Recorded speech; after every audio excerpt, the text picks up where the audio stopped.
Hello friends, welcome to my YouTube channel crack the target में स्वागत है। आज हम इस वीडियो में बात करेंगे जो टेट, सी टेट या जे टेट या वी टेट कोई भी टेट एग्ज़ाम होने वाला है या जेसीसी का। ठीक है, ये कुछ ये पेडागोगी का आज बात करेंगे। आज पेडागोगी के बारे में पढ़ाई स्टार्ट कर रहे हैं। ठीक है, तो बाल विकास की अवस्था और अधिगम से संबंधित है। ठीक है, आज हम क्लास ये शुरू करने जा रहे हैं। तो ये क्लास बहुत आपके लिए बहुत इंपॉर्टेंट रहेंगे। यदि आप किसी का भी टेट, जे टेट, सी टेट या फिर यूपी टेट, किसी भी टेट के लिए एग्ज़ाम की तैयारी कर रहे हैं। चलिए हम लोग शुरू करते हैं।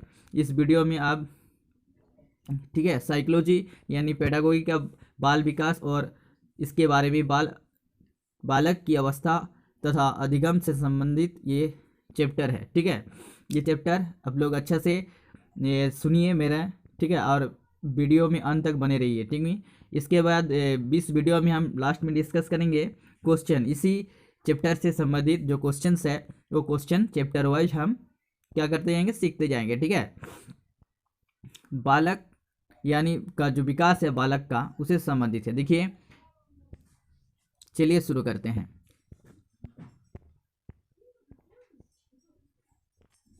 देखिए, बाल विकास एवं अधिगमन की अवस्था। ठीक है, बाल विकास जो अधिगमन की अवस्था क्या है इसमें देखिए, बाल विकास एवं अधिगम की अवस्था। बाल विकास बालक के बौद्धिक, शारीरिक, है ना, मानसिक, संज्ञानात्मक एवं आदि व्यवहारों के विकास को बाल विकास कहा जाता है। क्या कहते हैं? बाल विकास कहते हैं। यह एक निरंतर चलने वाली प्रक्रिया है। जो बालक के जो विकास है ये एक निरंतर चलने वाली प्रक्रिया है जो जन्म से लेकर के मृत्यु पर्यंत तक चलती रहती है। ठीक है, कुछ मनोवैज्ञानिक विकास तथा वृद्धि को एक समान मानते हैं, परंतु वास्तव में ये दोनों भिन्न हैं। ठीक है, लेकिन ये दोनों भिन्न, ठीक है, दोनों ही भिन्न है। विकास एक जैव मनोवैज्ञानिक धारणा है। तो विकास एक जैव मनोवैज्ञानिक धारणा है दोस्तों। देखिए, यहाँ पर अभिवृद्धि विकास का शारीरिक पहलू है। जो अभिवृद्धि है यानी ग्रोथ क्या है? ये विकास का एक शारीरिक पहलू है। इसमें शारीरिक कोशिकाओं में परिवर्तन होता है। इससे परिणाम स्वरूप शरीर के आकार प्रकार में भी बदलता है। देखिए, इसमें फ्रैंक ने क्या कहा? फ्रैंक के कहने के अनुसार बताया है कि बाल विकास किसको कहते हैं, यानी शरीर एवं व्यवहार के किसी भी पक्ष में होने वाला परिवर्तन अभिवृद्धि कहलाता है, यानी ग्रोथ यहाँ पर क्या कहलाता है? मतलब शारीरिक और व्यवहारिक के किसी पक्ष में कोई भी परिवर्तन हो रहा है तो वह क्या कहलाएगा? ये अभिवृद्धि यानी ग्रोथ कहते हैं। लेकिन हरलोक के अनुसार देखो, हरलोक के अनुसार क्या बताया कि अभिवृद्धि से आशय प्राणी के आकार संरचना से संबंधित है दोस्तों। ठीक है, उसके बाद देखिए, बाल विकास एवं शिक्षा शास्त्र। बाल विकास जो बालक की विकास वृद्धि की तरह विकास भी एक निश्चित पद्धति है। याद रखिएगा, वृद्धि की तरह जो विकास भी क्या है ना, ग्रोथ और डेवलपमेंट, जो कि है एक निश्चित प्रक्रिया है, तो प्रोसेस है। इसमें विकास हमेशा सामान्य से विशिष्ट दिशा की ओर होता है। इसको याद रखेंगे कि ये पॉइंट आपके लिए बहुत इंपॉर्टेंट रहेंगे कि जो विकास होता है ये क्या होता है, सामान्य से ये क्या होता है, विशिष्ट की ओर चलता है, यानी जनरल टू स्पेसिफिक में जाता है। याद रखेंगे, तो वृद्धि की तरह विकास रुकता नहीं है। वृद्धि की तरह विकास क्या रुकता नहीं है, जन्म से लेकर मृत्यु तक चलते रहता है। ठीक है, विकास की प्रत्येक अवस्था अपना विशेषता होता है। वास्तव में विकास शब्द परिवर्तन के प्रयुक्त होता है। ठीक है, जिसमें बालक की कार्यक्षमता, कार्यकुशलता और व्यवहार से प्रगति होती है। विकास का अर्थ विस्तृत और क्या होता है? विकास वृद्धि और संकीर्ण होती है। याद रखिएगा, विकास के विस्तृत अर्थों में वृद्धि में शामिल होती है। विकास गुणात्मक परिवर्तन की ओर संकेत करता है।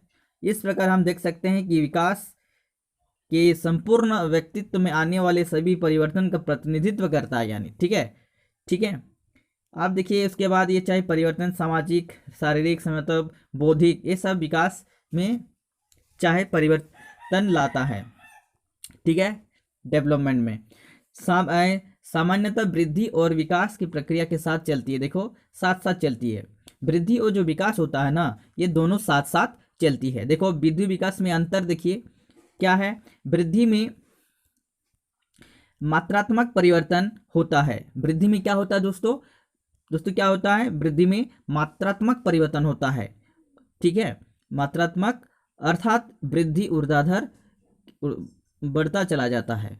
इधर देखिए विकास जो है, विकास में गुणात्मक परिवर्तन होता है, परंतु हर लोग मानता है कि विकास में मात्रात्मक और गुणात्मक दोनों ही प्रकार के परिवर्तन होता है, ठीक है। उन्होंने बताया कि, कौन बताया? हरलोक ने बताया है कि, हरलोक ने बताया कि मात्रात्मक गुणात्मक दोनों ही प्रकार परिवर्तन होता है। विकास व्यक्तित्व के विभिन्न पक्षों में होता है, जैसे कि शारीरिक, मानसिक, सामाजिक, बौद्धिक, संवेदनात्मक और संज्ञानात्मक। याद रखिएगा, जो विकास होता है ये किस किस क्षेत्र में होता है? शारीरिक में हो सकता है, मानसिक में हो सकता है, सामाजिक में हो सकता है, ठीक है, सामाजिक में हो सकता है, और बौद्धिक और संवेगात्मक और संज्ञानात्मक में हो सकता है। नेक्स्ट पॉइंट देखिए, वृद्धि एक साधारण प्रक्रिया है ना, जिसमें केवल शारीरिक परिवर्तन ही सम्मिलित होते हैं। जबकि देखिए इधर विकास जो है, विकास एक जटिल प्रक्रिया है। इसमें सीखना परिपक्वता की ओर व्यवस्थित है, ठीक है, परिपक्वता की ओर, उसके बाद समानुगत एवं क्रमिक परिवर्तन की श्रृंखला है। देखिए उसके बाद वृद्धि का अर्थ है संकुचित है, और विकास का अर्थ है व्यापक है। एक संकुचित होता है, ये क्या होता है? व्यापक होता है। यह विकास के अवयवों से ही है। ये क्या शारीरिक के साथ साथ संवेगात्मक, सामाजिक भी होता है। नेक्स्ट देखिए उसके बाद ये जो होता है वृद्धि जो है, ग्रोथ, गर्भकालीन अवस्था से लेकर किशोर अवस्था तक की वृद्धि की तीव्र गति होती है, तत्पश्चात धीमी हो जाती है, ठीक है। तो मतलब गर्भ अवस्था से लेकर के स्टार्ट गति होती है वृद्धि की, और उसके बाद जो गति होने के बाद जो वृद्धि की और किशोर अवस्था में धीमी बढ़ जाती है, और 18 से 20 वर्ष की आयु तक वो रुक जाती है। लेकिन देखो इधर ग्रोथ कभी भी रुकता नहीं है, ग्रोथ चलती रहती प्रक्रिया, ठीक है, तीव्र गति से चलती है। परिपक्वता की गति मंद पड़ती है, लेकिन चलती रहती है विकास। लेकिन देखिए विकास, वृद्धि भौतिक विकास है, ये गुणात्मक विकास है, ठीक है। एक दूसरे से क्या संबंध है? ये गुणात्मक संबंध है, ठीक है। याद रखेंगे ये क्वेश्चन से राइजिंग क्वेश्चन है, एराइज हो सकते क्वेश्चंस। ये सामान्य मापनीय है, ये परीक्षण से ही संभव है। इसको परीक्षण से ही मापा जा सकता है, विशिष्ट परीक्षणों से इसके मापन है सामान्यतः। ये केवल शारीरिक होती है, यह विभिन्न अंगों के साथ कार्य करने की क्षमता विकसित होती है तथा कार्यकुशलता बढ़ाती है। विकास, बाल विकास की अवस्थाएं देखो, किस किस अवस्था में बालक की विकास होता है। देखो जो गर्भावस्था है, गर्भावस्था जो कि है गर्भधान से जन्म तक होती है। शेषावस्था जो कि होती है विकास, जो कि है जन्म से 5 वर्ष तक इसकी चलती रहती है विकास, ठीक है। उसके बाल्यावस्था देखिए, बाल्यावस्था जो कि है 5 से 12 साल तक बाल्यावस्था काल कहा जाता है। किशोरावस्था किसको बोलते हैं? 12 से 18 तक को किशोरावस्था कहा जाता है। युवावस्था किसको कहते हैं? युवावस्था जो कि 18 वर्ष से 25 वर्ष तक कहते हैं। उसके बाद देखिए प्रौढ़ावस्था, उसके बाद 25 वर्ष से 55 वर्ष तक कहते हैं। उसके बाद वृद्धावस्था जो कि है 55 वर्ष से मृत्यु तक वृद्धावस्था कहलाते हैं। इस प्रकार समय विद्वानों आते गए और मानव विकास का अध्ययन इन प्रकार से उन लोगों ने 4 भागों में बांटा है ज़्यादातर, शेषावस्था, बाल्यावस्था, किशोरावस्था, प्रौढ़ावस्था। याद रखेंगे आप लोग जो अवस्था, इसको 4 अवस्था में बांटा गया है। शिशुअवस्था जो है ना, ये जन्म से 6 वर्ष तक होता है, ठीक है। उसके बाद बाल्यावस्था जो है ना, ये 6 वर्ष से लेकर 12 वर्ष तक। किशोरावस्था जो होता है, किशोरावस्था जो कि है 12 से 18। प्रौढ़ावस्था 18 से मृत्यु तक चलती है, ठीक है। उसके बाद देखिए इससे संबंधित शिक्षा की दृष्टि से प्रथम 3 अवस्थाएं महत्वपूर्ण है, इसीलिए शिक्षा मनोविज्ञान ने 3 अवस्थाओं में से होने वाले मानव विकास का अध्ययन किया जाता है, ठीक है। याद रखेंगे पहला जो है देखिए शेषावस्था। शेषावस्था जो कि जन्म से 6 वर्ष की अवस्था में को क्या कहलाती है? शेषावस्था कहलाती है। याद रखेंगे आप लोग। उसकी इस अवस्था की अवधि कुछ मनोवैज्ञानिक 3 वर्ष तथा कुछ 6 वर्ष मानते हैं, ठीक है। कुछ 3 वर्ष मानते हैं, कुछ 6 वर्ष मानते हैं। याद रखेंगे इस अवस्था को भावी जीवन की आधारशिलता के रूप में देखा जाता है, ठीक है। फ्रायड जैसे वैज्ञानिक का मानना है कि व्यक्ति अपने भावी जीवन में जो कुछ भी बनना होता है उसका निर्धारण 4-5 वर्ष की आयु तक होती है। इस अवस्था में शिशु परिपक्वता तथा वह अपरिपक्वता होता है। अपनी आवश्यकता की पूर्ति के लिए वह दूसरों पर आश्रित रहता है। ठीक है, शिशु क्या कहता है, अपने परिपक्वता के लिए ये दूसरों पर आश्रित रह करके अपनी परिपक्वता बना लेता है। ठीक है, करता है। उसका व्यवहार पूरी तरह मूल प्रवृत्ति से जुड़ा होता है। किसका? बालक का जो होता है ना, ये मूल प्रवृत्ति से जुड़ा होता है। इसकी संतुष्टि वो तुरंत चाहता है, क्योंकि वो अचानक तुरंत चाहता है। जिस समय वो चाहता है कि मेरा संतुष्टि हो, उसी समय वो उस तरह से प्रेरित होते रहते हैं।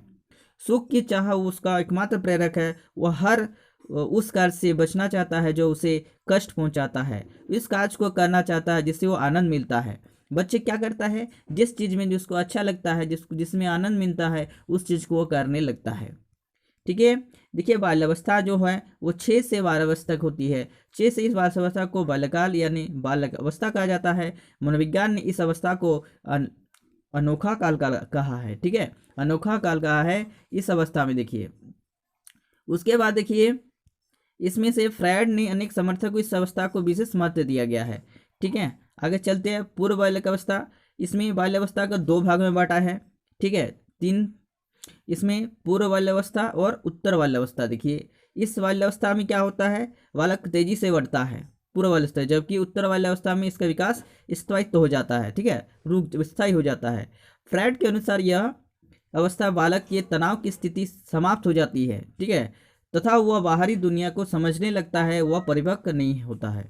ठीक है, उसके बाद देखिए तीसरा वाला था किशोर अवस्था। किशोर अवस्था जो कि है यह बाल्यावस्था के बाद आती है। ठीक है, यह अवस्था 12 वर्ष की आयु से लेकर के 18 वर्ष की आयु तक होती है। मनोवैज्ञानिकों ने इस काल को तूफान और परेशान का काल भी कहा है। कौन? मनोवैज्ञानिक ने। ठीक है, किशोर अवस्था को याद रखेंगे। जो किशोर अवस्था है, इस किशोर अवस्था को वैज्ञानिकों ने इसको क्या बोलता है, तूफान का काल कहा है। ठीक है, उसके बाद देखिए संघर्ष और चिंता संघर्ष घिरा जाता है। इस अवस्था में किशोर का सही मार्गदर्शन करने की आवश्यकता रहती है। किसी विद्वान ने टी एजन भी कहता है यह विकास सबसे जटिल अवस्था मानी जाती है। प्रौढ़ अवस्था, इस अवस्था में किशोर धीरे धीरे प्रौढ़ या परिपक्व की ओर बढ़ती है। यह यद्यपि परिपक्व होने के आरंभ होने की विशेष आयु नहीं होती है, फिर भी यह अवस्था मानव वृद्धि एवं चरम बिंदु तक प्राप्त कर लेती है। इस अवस्था में यह व्यक्ति दुनिया में प्रवेश करके अपने दायित्व के प्रति जागरूक हो जाता है। संक्षेप में आयु 10 की समाप्ति यानी 20 समाप्त हो जाती है। ठीक है, उसके बाद देखिए बालक के विभिन्न आयामों में विकास होता है। ठीक है, उसके बाद देखिए देखते हैं अभी क्वेश्चन की ओर। ठीक है, उसके बाद अभी क्वेश्चन देखते हैं। बच्चों में फर्स्ट क्वेश्चन देखिए, बालक में संवेगात्मक समायोजन प्रभावी होता है। किसमें होता है? व्यक्तियों के निर्माण में, कक्षा शिक्षण में, अनुशासन में, ये सभी। इसका सही आंसर है ऑप्शन नंबर डी, इनमें सभी हो जाएगा। नेक्स्ट क्वेश्चन देखते हैं दोस्तों। बालक की परिभाषा का ध्यान क्षेत्र है। मानव विकास समर्थन में परिवर्तन करता है। जीवन अभिधान व्यवहार का व्याख्या ढूंढता है। बच्चों के व्यापक वयस्क, देखिए वयस्क है, वरिष्ठ नागरिकों के साथ तुलना करेगा। ठीक है, और ऑप्शन नंबर जो है किसी बच्चे का संज्ञानात्मक, सामाजिक और दूसरे समर्थकों का क्रमिक विकास के लिए उत्तरदायी होते हैं। Option number D is correct है दोस्तों। उसके बाद देखिए नेक्स्ट क्वेश्चन, प्राथमिक शिक्षण के लिए बाल मनोविज्ञान का ज्ञान आवश्यक है, क्यों? देखिए यह बच्चों को अनुशासित करने में सहायता करता है। ठीक है, ये परीक्षणों के परिणता में उन्नति होता है। यह बच्चों के प्रेरित करने में असुविधा तरीका बनाता है। ठीक है, ये भी नहीं होगा। और यह बच्चों के व्यवहार को समझने और शिक्षक की सहायता करने में मदद करता है। ये करेक्ट हो जाएगा आंसर। ठीक है, उसके बाद देखिए यहाँ पर विकास के परिक्षेप में समय के साथ होने वाले परिवर्तन इनमें से शामिल है। ठीक है, विकास के परिक्षेप में, विकास तो जानते हैं इसको बोलते हैं डेवलपमेंट, रूप, दर, अनुक्रम, ये सब होगा, यानी option number D is correct है दोस्तों। ठीक है, ये यूपी टेट में पी टेट में पूछा गया है। ठीक है, ये क्वेश्चन निम्नलिखित में से कौन सा कथन विकास के बारे में सत्य नहीं है? देखिए विकास अंततः क्रिया का फल है। ठीक है, नहीं है। विकास एक व्यवस्थित संगठन का अनुगामी है, नहीं है। यह विकास एक व्यक्तिगत प्रक्रिया है, नहीं है। विकास विशिष्ट से सामान्य को जाता है, ये करेक्ट आंसर है। Option number D is correct है। ठीक है, नेक्स्ट क्वेश्चन है, विकास के काल को अत्यधिक दबाव और तनाव का काल कहा गया, कब कहा, किसको कहता है? किशोर अवस्था को, जानते हैं ना। ऑप्शन नंबर ई करेक्ट है। उसके बाद देखिए अभिवृद्धि संप्रत्यय है। अभिवृद्धि क्या संप्रत्यय है? देखिए संज्ञान परक है, क्रिया परक है अभिवृद्धि, ठीक है, और संज्ञानात्मक परक है, यानी option number D is correct है दोस्तों, डी इज करेक्ट हो जाएगा। नेक्स्ट क्वेश्चन है दोस्तों, मेरे वीडियो को जैसे अच्छे लगे तो लाइक सब्सक्राइब दोस्तों में शेयर करिए। ठीक है, नेक्स्ट है, मिश्रित आयु वर्ग वाले विद्यार्थियों को कक्षा से व्यवहार करने वाले शिक्षक के लिए डेस्क के ज्ञान सर्वाधिक महत्वपूर्ण है। सीटेट में पूछा गया क्वेश्चन, देखिए दोस्तों, सीटेट 2012 सेकंड पेपर जो है उसमें पूछा गया है। सांस्कृतिक अभिवृद्धि पृष्ठभूमि होती है, विकासात्मक अवस्था होती है, उनके अभिभावक का व्यवसाय होता है, सामाजिक आर्थिक भूमि पृष्ठभूमि होती है। विकासात्मक क्या होता है? मतलब मिश्रित आयु वर्ग वाले विद्यार्थियों को कक्षा व्यवहार क्या करता है? एक मिश्रित मिला हुआ विकासात्मक अवस्था होती है, यानी बी नंबर करेक्ट है। उसके बाद देखिए सीटेट 2012 में पूछा गया क्वेश्चन सेकंड पेपर का, ये है संकल्पनाओं की व्यवस्थित प्रस्तुति विकास के निम्नलिखित किन सिद्धांतों के साथ संबंधित हो सकता है? ठीक है, देखिए विद्यार्थी विभिन्न दरों पर विकास होते हैं। दूसरा ऑप्शन है ये विकास संक्षेप के रूप में क्रमिक होता है। उसके बाद देखिए विकास संपूर्ण वृद्धि होती है, या फिर ये विकास ये विषम जातीयता स्वतंत्र की ओर ग्रसित होते हैं। देखिए इसका सही आंसर हो जाएगा दोस्तों, इसका सही आंसर हो जाएगा ऑप्शन नंबर बी करेक्ट है। ठीक है, विकास संक्षेप के रूप में क्रमिक होता है।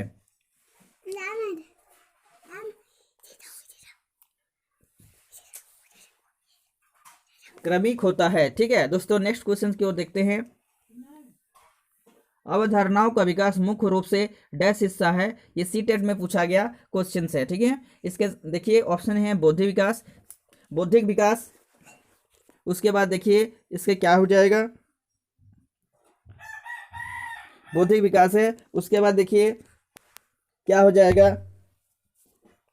इसका option number A is correct answer है। ठीक है,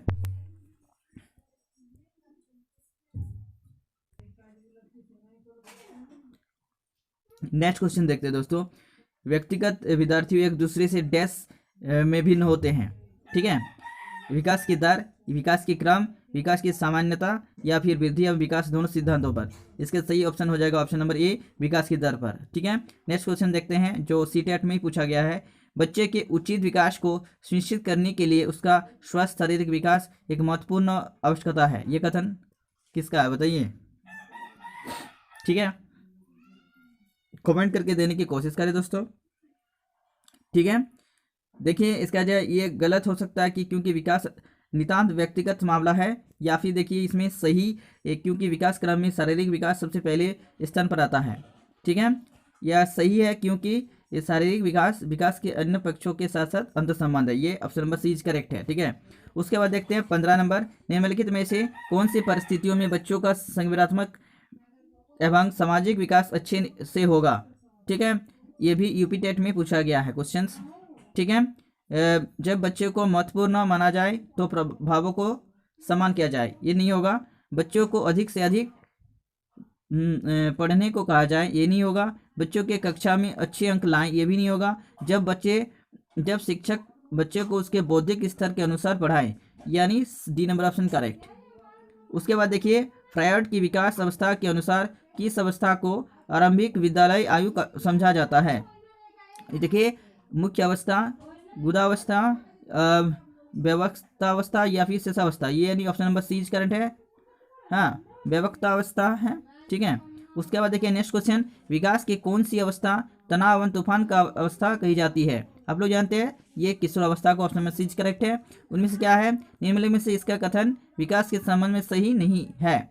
विकास के संबंध में सही नहीं है, ये जो है देखिए विकास के विभिन्न क्षेत्र से संभाव्य खतरे होते हैं, ऑप्शन नंबर सी करेक्ट है। उसके बाद देखिए बाल विकास होते हैं। देखिए प्रक्रिया पर बल, वातावरण अनुभव की भूमिका पर बल, गर्भाशय से किशोर अवस्था का अध्ययन, उसके बाद उपयुक्त सभी, ये ऑप्शन नंबर डी करेक्ट है दोस्तों। उसके बाद देखिए बाल विकास का अध्ययन क्षेत्र है, बाल विकास का अध्ययन क्षेत्र बालक के विभिन्न अवस्थाओं का अध्ययन, सही है। वातावरण बालक विकास बाल विकास पर पड़ने वाले प्रभाव का अध्ययन होगा व्यक्तिक भिन्नता का अध्ययन, यानी option number D is correct. संवेगात्मक शब्द का सार्वत्रिक अर्थ क्या है दोस्तों, यूपी टेट में देखिए पूछा गया है। ठीक है, देखिए यहाँ पर क्या पूछा गया है, संवेगात्मक शब्द का शब्दार्थिक अर्थ क्या है। क्रोध भाई, तो उसके बाद है नहीं है क्रोध भाई, स्नेह प्रेम या उत्तेजना एवं भावों का उथल पुथल, ये सारा हो जाएगा। ठीक है, ऑप्शन नंबर क्या हो जाएगा, सी हो जाएगा ना, उत्तेजना और भावों में उथल पुथल। ठीक है, उसके बाद शारीरिक वृद्धि एवं विकास को कहते हैं क्या होता है, यूपी टेट में पूछा गया है, क्या कहते हैं, अभिवृद्धि कहते हैं, आप लोग जानते हैं डायरेक्टली। उसके बाद संवेगात्मक विकास को प्रभावित करने वाले कारक क्या है, शारीरिक स्वस्थ होगा, विकास जो है मानसिक योग्यता, थकान, ये सभी हो जाएगा। Option number D is correct है। ठीक है, उसके बाद देखिए कोई भी नाराज हो सकता है, यह आसान है, परंतु एक ही व्यक्ति के ऊपर सही मात्रा में, सही समय और सही उद्देश्य के लिए यह तरीके से नाराज होना आसान नहीं है, यह संबंधित है। देखिए ये जो है संवेगात्मक विकास से संबंधित, option number A is correct है। उसके बाद देखिए संवेदक शब्द का शब्दार्थिक अर्थ क्या है, संवेदक शब्द का शब्दार्थिक क्या है, उत्तेजना एवं भावों को उथल पुथल, option number B is correct है। उसके बाद देखिए विकास के संबंध में निम्नलिखित में से कौन सा कथन सही नहीं है, विकास के संबंध में। ठीक है, जो कि विकास की प्रक्रिया एक निश्चित दिशा में होती है, नहीं, ये गलत है। वृद्धि एवं विकास की प्रक्रिया वंशानुगत एवं वातावरण का परिणाम है, नहीं। किसी बच्चे में वृद्धि और विकास की गति को ध्यान में रखकर उसके आगे बढ़ने की दिशा और स्वरूप के बारे में भविष्यवाणी नहीं की जा सकती है। ठीक है, सही है, ऑप्शन नंबर सी करेक्ट है। ठीक है, उसके बाद नेक्स्ट क्वेश्चन देखते हैं। आप अपने विद्यालय के कुछ छात्रों के विकास पर पिछले 2 वर्ष में विश्लेषण कर रहे हैं, आपके विश्लेषण का सार निम्न में से क्या हो सकता है, ये सभी हो सकता है। ठीक है, विकास की प्रक्रिया में क्रमबद्ध रूप से बढ़ती है, विकास धीरे धीरे निश्चित दिशा समय पर होती है, विकास की दिशा सामान्य से विशिष्ट को चलती है, option number D is correct है। उसके बाद देखिए 26 नंबर, विकास प्राणी के प्रगतिशील परिवर्तन जो कि निश्चित लक्ष्यों की निरंतर निर्देशित होता रहता है, यह कथन निम्न में से किसका है, ये जो कि है ड्राइवर का है, option number C is correct है। उसके बाद देखिए किशोर अवस्था का डैश का अनुभव कर सकते हैं, ये दुश्चिंता और स्वयं से सरोकार। ठीक है, option number B is correct है। ठीक है, उसके बाद देखिए विकास शुरू होता है, विकास कहाँ शुरू होता है, पचरा यानी पचरा अवस्था शुरू होता है, option number B is correct. उसके बाद देखिए बच्चों के आधारहीन आत्मचेतना अवस्था का संबंध उसके विकास की किस अवस्था से संबंधित है, यह किशोर अवस्था से संबंधित, option number C is correct है। उसके बाद देखिए निम्नलिखित में से कौन सा आयु समूह परिवर्ती बाल्यावस्था श्रेणी में अंतर्गत आते हैं, ये 6 से 11 वर्ष, option number C B correct. उसके बाद देखिए बचपन को सांप्रतिक दृष्टिकोण मानता है, ये देखिए बचपन वृद्धि और परिवर्तन की अंगूठी अवस्था है, यानी डी नंबर इज करेक्ट। उसके बाद देखते हैं निम्नलिखित में से कौन सा सिद्धांत योजना के शामिल नहीं है। ठीक है, ये देखिए उद्देश्य को स्पष्टता, शिक्षण का ज्ञान, योजना की दृढ़ता, शिक्षार्थियों का ज्ञान, इसका सही answer option number C is correct है। ठीक है, यहाँ तक ये दोस्तों है, नेक्स्ट वीडियो के लिए हम ले आएंगे, तो मेरे चैनल में बने रहिए। थैंक यू फॉर वॉचिंग, धन्यवाद।